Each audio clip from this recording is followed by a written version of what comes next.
Hello and welcome to another Understanding Business video. In this video, let's dive deeper into the subject of economics. Firstly, let's look at some of the ways the government controls the overall market. These include free market capitalism, communism, and socialism. In a free market capitalist economy, all of the production is privately owned and operated. This means that the government has no say in how people run their businesses. For example, the economic system in the United States of America is capitalism. So, it is a market economy, meaning that the people, not the government, own most businesses. Communism and socialism are very similar to each other. Both give the government more control over the market and strive for equality. However, socialism is more equality-oriented, whereas communism is more extreme, giving the government more control over the market. For example, China has a socialist economy. Therefore, their government has a little less control over the market, but is more focused on equality between its businesses.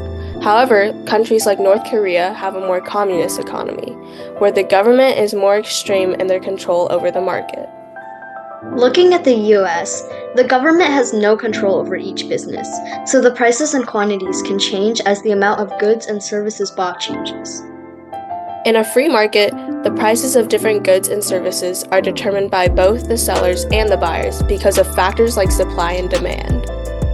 For example, a seller might want to sell a sweatshirt for $60, but the demand might show that the price should be lowered.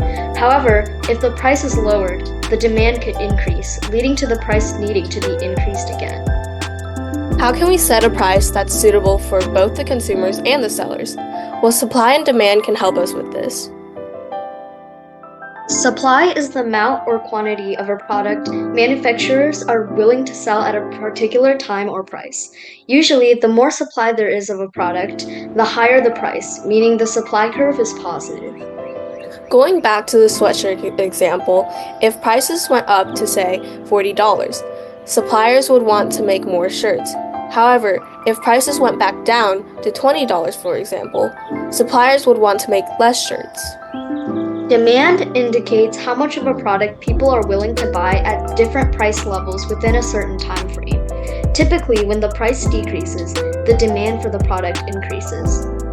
For example, if a business prices a headband at $30, the buyers will only demand 3 headbands.